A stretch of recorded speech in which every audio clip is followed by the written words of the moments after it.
కడప జిల్లా ప్రొద్దుటూరు నియోజకవర్గ ప్రజల కోసం తాను ఎల్లప్పుడూ పోరాడతానని మాజీ ఎమ్మెల్యే శివప్రసాద్ రెడ్డి అన్నారు. కొత్త ప్రభుత్వం సూపర్ 6 పథకాల అమలులో ఫెయిల్ అయిందని తాను భావిస్తున్నట్లు ఎమ్మెల్యే వెల్లడించారు.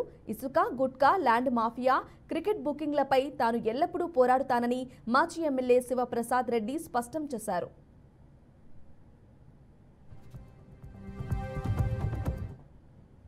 అహర్నిశలు జీవితం ఉన్నంత వరకు కూడా ఈ ఊరి ప్రజల కోసమే పనిచేస్తాం. ఇందులో ఎక్కడ అనుమానం లేదు. ఇంకా చెప్పాలంటే మేము అధికార పార్టీ సభ్యులుగా ఉన్నప్పుడు చేసిన దానికంటే ఇప్పుడు అధికారంలో లేనప్పుడు, మా పక్షాన పదవి లేనప్పుడు, ఈ సందర్భంలోనే ప్రజల పక్షాన ఇంకా ఎక్కువ గట్టిగా మాట్లాడతాం, కొట్లాడతాం. అయితే ఇంకా ఇది సమయం కాదు కాబట్టి, 3 నెలల వ్యవధే కాబట్టి ఇంకా కొంతకాలం ఆగాలని చెప్పి నేనైతే ఆగి ఉండా. ఎందుకంటే కనీసం అంటే వారు 6 నెలలైన సంవత్సరం అనుకున్నాం. మరి సంవత్సరం కూడా అవకాశం ఇచ్చే పరిస్థితి కనిపించలే. ప్రజా సమస్యలు రోజు రోజుకు పెరిగిపోతా ఉన్నాయి. రోజు రోజుకు ప్రజల అవసరాలను ప్రభుత్వము నిర్లక్ష్యం చేస్తా వస్తా ఉంది. రోజు రోజుకు అధికారంలోకి వచ్చినటువంటి ఈ తెలుగుదేశం పార్టీ వారిచ్చిన హామీలను విస్మరించి ప్రవర్తిస్తా ఉన్నారు. ప్రజలలో అసహనము, వ్యతిరేకత బాగా ప్రారంభమైంది. ప్రతి ఇంటిలోను గాని, ప్రతి వ్యాపార సంస్థలో గాని, ప్రతి బయట టీ బంకు దగ్గర గాని, ప్రతి సెంటర్లలో గాని వారిచ్చిన సూపర్ 6 ను అమలు చేయకపోయినందుకు గాని, అందరికీ అమ్మఒడి ఇస్తామని చెప్పి ఒక్కరికి కూడా ఇయ్యకపోయే విషయంలో గాని, ప్రతి మహిళకు 1500 రూపాయలు ఇస్తామనే విషయంలో గాని,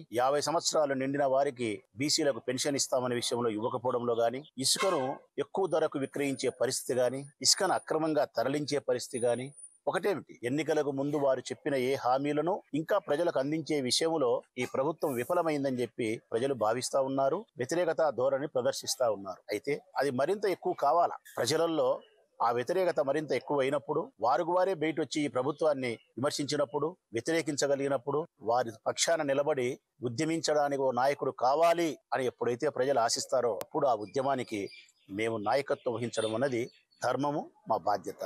అవిశ్రాంతంగా అహర్నిశలు జీవితం ఉన్నంత వరకు కూడా ఈ ఊరి ప్రజల కోసమే పనిచేస్తాం. ఇందులో ఎక్కడ అనుమానం లేదు. ఇంకా చెప్పాలంటే మేము అధికార పార్టీ సభ్యులుగా ఉన్నప్పుడు చేసిన దానికంటే ఇప్పుడు అధికారంలో లేనప్పుడు,